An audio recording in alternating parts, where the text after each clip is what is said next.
What's going on, and welcome back to another gear review and setup. And in this video we're going to be taking a look at the Tasmanian Tiger headrest IFAK. Now this guy is going to cost you roughly around 45 bucks, so it is very competitive with a lot of the other headrest or vehicle kind of setup configuration med kits that you can throw inside of your vehicle, whether that be a Blackhawk, a Sotec, and an array of other companies that are building vehicle type med kits or IFAKs and headrest IFAKs.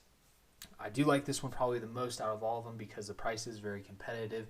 You're not paying $100 and something for the Sotec, although it looks really nice and is a really nice setup and configuration.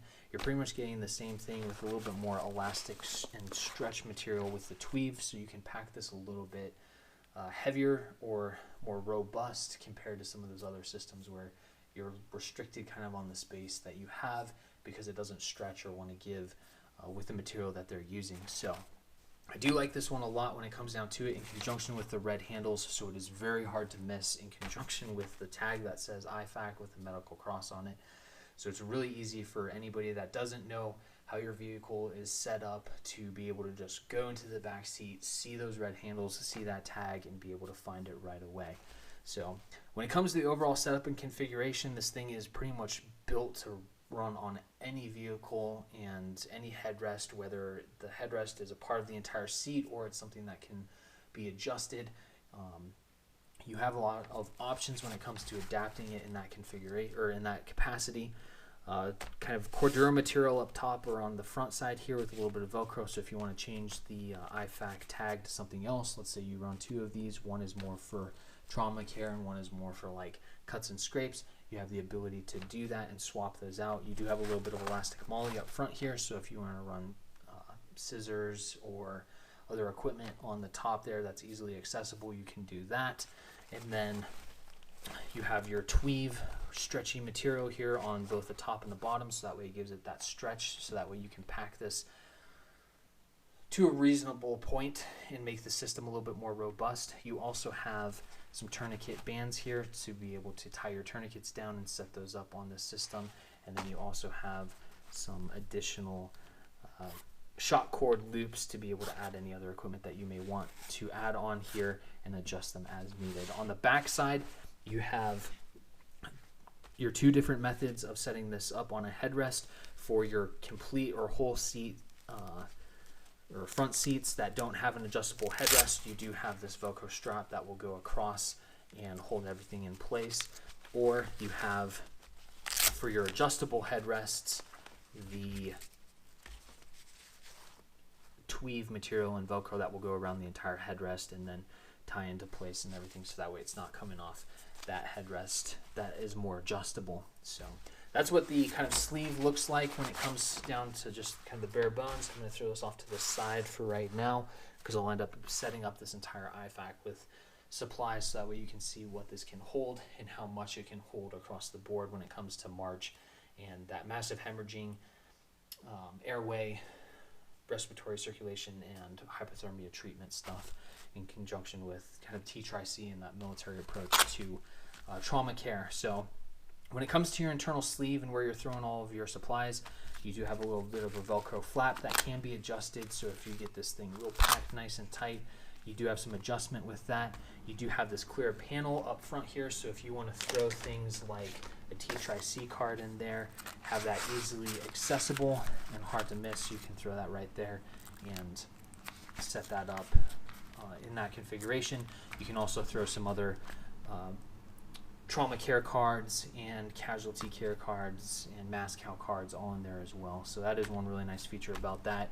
You can have all of those cards up there. I would even throw a laminated loom tape kind of board inside of there, and then your markers and whatnot to be able to annotate everything that you need and have all of it accessible right on top.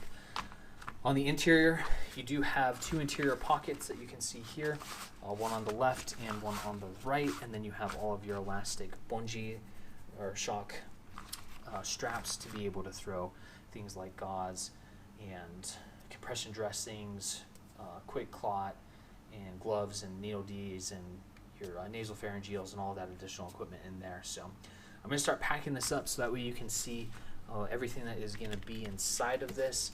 so that way it'll help you determine how you want to pack this up. Now, I do have an IV kit with this entire system, so if you know how to use it, by all means go for it. Set that up with your system. If you don't, it's something that you can kind of just blow off. It does add quite a bit of kind of girth to the whole system when you have it set up, so that is something that you will need to assess whether or not you want to add that or not, based off of your skill set, training, and whether you need it or not. So, but it's one of those good things to have if you want to purchase it and throw it in there, so then that way first responders have that equipment right there next to you, and they can use your equipment rather than their own. But it is what it is. We'll let you determine what you want to do when it comes to the whole setup. This is just kind of a guide and recommendations. So with that, pretty much got everything here. We got some gauze or sterile gauze for packing wounds. You got your quick clot right here, 2 tourniquets, your bacitracin or Neosporin, and then some iodine swabs, as well as the lubricating surgical lubricant for your nasopharyngeal, and then alcohol prep pads and all that right there for wound treatment and prepping that area. You got your nasopharyngeal, you got your ACE wrap for pressure dressings, you have your chest seals for sucking chest wounds alongside the needle decompressions, you have gloves. I also have one of these splints here too, so get a little, this will be a little bit packed tight. We'll see if that IV kit will actually fit in there with how tight this is going to be. So with that, I like to put all of the large items in the back, or things that are kind of girthier, I guess you could say, or flatter. Not girthier, flatter. So those flat items in the back, so that ACE wrap and the chest seals go in the flat pockets back here, kind of giving it a little bit more robust and flat setup and configuration. And then in conjunction with that, you can absolutely throw, you could throw these larger gauze in there as well.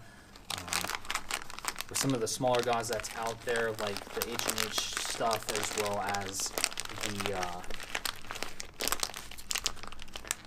the North American Rescue or Focus Research Group, some of the gauze that they run are much more compressed and a little bit easier to pack inside of these loops. These guys, because of their mass and size, is a little bit more difficult, so I'm just going to stuff those in those back pockets for now. So flat objects and larger objects go inside those pockets. Combat gauze, just throw that right on top here. And then I typically will actually have small little baggies. I actually have one right here. So if you're running things like these little alcohol pads, iodine swabs, the surgical lubricant for your nasopharyngeal, it makes all of this kind of packed nicely in one place. So then that way, when you open this up, it's just not yard sailing everywhere around you. So I'll throw that right here. See, so that way it's all nice and neat and together. And then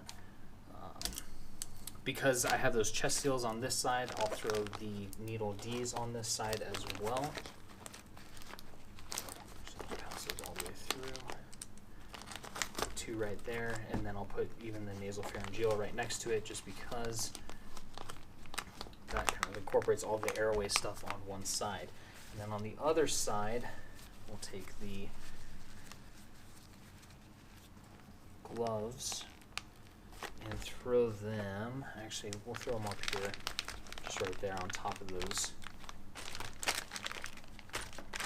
prep areas, so that way you grab those first. And then at this point, this would probably be kind of a good point for most people to kind of close this up if you're not going to add your IV kit systems in there. And then if you want to add that splint, I would just lay that on top, fold all of that over, wrap everything up. So then you have kind of a somewhat nice and tight seal. Now, with those larger, kind of not airtight systems that I have for the gauze that I have in there, this is definitely going to be a pretty tight fit. So If I was running something a little bit smaller, it would be significantly easier to set all of this up. But for now, that is what I have. And as you can see, that goes together actually pretty nicely. Setting all of that up. So now I'm gonna do this.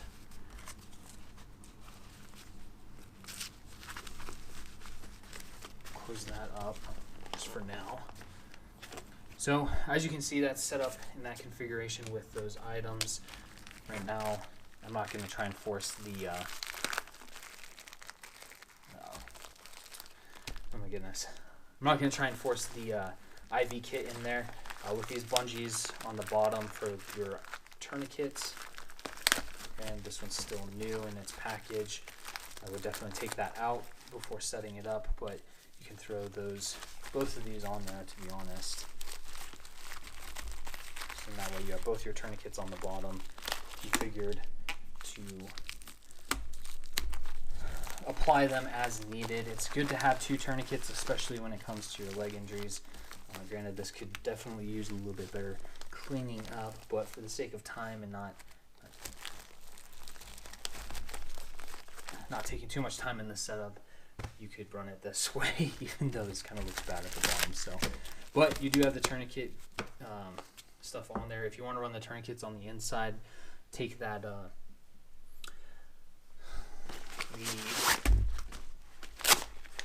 splint out and then just run these on either side. You can do that as well. It's nice to have the splint, especially for broken arms and all that, or broken legs, just to help splint that off, prevent it from moving, completely immobilizing everything. So if you don't want to run the splint inside of there, you can do this as well. Close all that up and then insert that into your sleeve.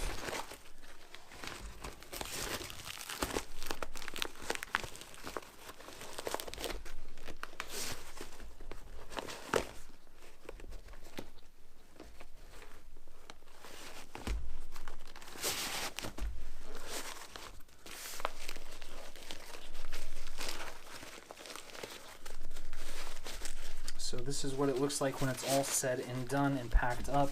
And like I said, depending on the seats that you have, you can just either wrap it around the headrest if it's an adjustable, or if it's a full seat, you can wrap it around the entire seat headrest portion. So with that, if you have any questions, please feel free, leave a comment. We'll help you out in any way that we can in the setup and configuration of your IFAKs.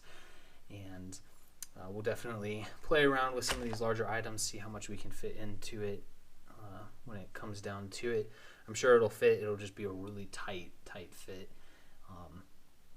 But with that tweave and being able to stretch everything out, I mean, you can still see, like, I can fit 4 fingers in there, and you have both on either side. So it should be able to stretch open just a little bit more, maybe with swapping that Velcro, or not the Velcro, but the larger compressed gauze for something a little bit smaller, so that way it opens up some space for additional items. So with that, like I said, if you have any questions, please feel free, leave a comment. We'll help you out in any way that we can. Like, share, and subscribe, and we'll see you later.